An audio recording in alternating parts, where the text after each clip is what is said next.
Hello and welcome to this podcast brought to you by the Isle of Man Anti-Cancer Association. My name is Malcolm and I'm presently chairman of the Isle of Man Anti-Cancer Association and a former surgeon. And my name's Sandy. I'm the executive officer of the association and a cancer survivor.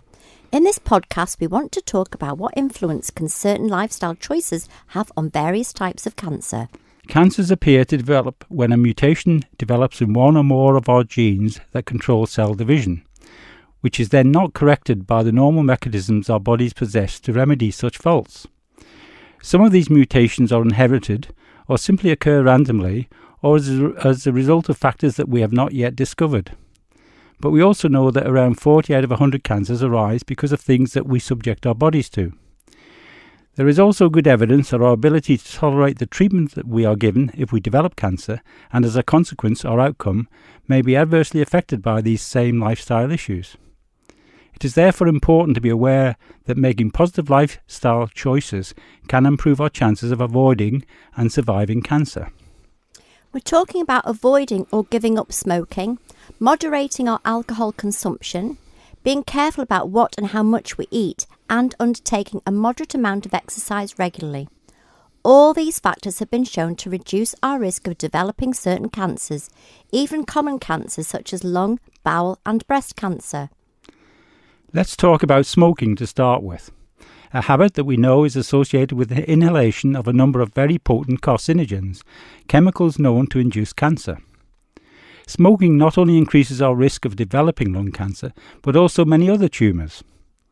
If someone is thinking about taking up smoking or wishes to give up the habit, what should they do? If you've never smoked, please do not start. Try to resist peer pressure from school friends, work colleagues or those you socialise with to start smoking. We've all heard of the dangers associated with smoking before, but is it worth significantly increasing your risk of cancer and other life-limiting diseases by starting to smoke? If you are already a smoker, we appreciate that it can be difficult to give up the habit, but it really can have a positive impact on your long-term health if you can stop smoking altogether. Nicotine patches and e-cigarettes are good adjuncts to helping you quit, but should not be viewed as long-term replacements. We do not yet know the long-term effects of e-cigarettes. Remember too that giving up smoking has other health benefits to you through reducing your risk of developing a number of other lung and heart conditions, as well as saving you money that could be spent on other things, such as holidays, that could enhance your well-being. On the island we have the Quit For You, a support service to help people stop smoking. There are drop-in clinics or one-to-one support to assist those deciding to stop smoking. They can be contacted either by telephoning 642 404 or visiting their website at quitforyou.gov.im.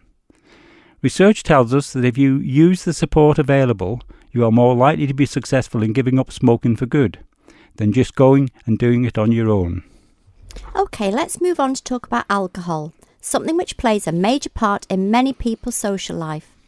Drinking alcohol, whether as beer, wine or spirits, increases our chances of developing cancer, probably through making known carcinogens more soluble and easily absorbed into our bodies. If we choose to drink, how much can we safely drink without significantly increasing our risk of developing cancer? The recommended safe level is no more than 14 units of alcohol a week, so that's 6 pints of average strength beer or 10 small glasses of wine, spread over 3 or more separate days in the week. If you're a moderate drinker and thinking of reducing your intake, try substituting a soft drink for one round during one evening out, or even if you're at home. Do it gradually. If you recognise that you have a problem with too much alcohol, there is good help available at Alcoholics Anonymous, and their website is alcoholics-anonymous.org.uk. Diet, what and how much we eat, is another factor affecting our risk of developing cancer. Those who are overweight have been shown to have a higher risk generally of developing cancer. Certain foods, particularly red and processed meats, also increase your risk of cancers of the digestive tract, particularly stomach and bowel cancer. So it is important to watch your weight and moderate your intake of red or processed meats such as bacon, sausage and burgers to more than once or twice a week.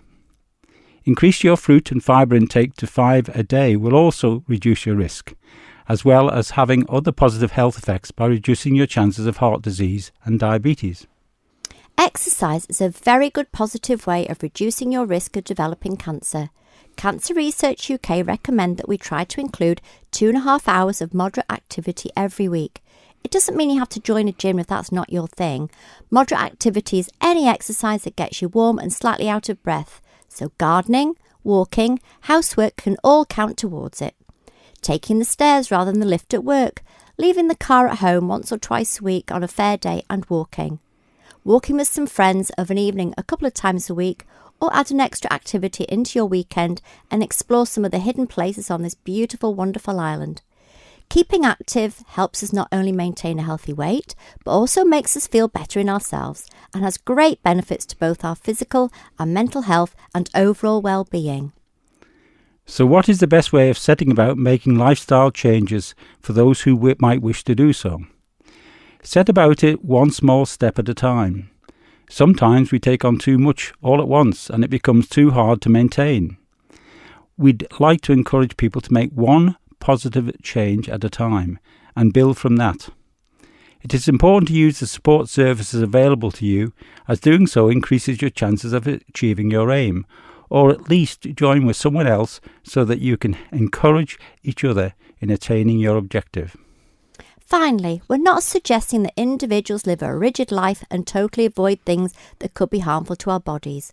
Rather, it's about making an informed decision around how much we want to subject our bodies to things that could harm it in the long term, with the aim of living a long, healthy and enjoyable life. Thank you for listening.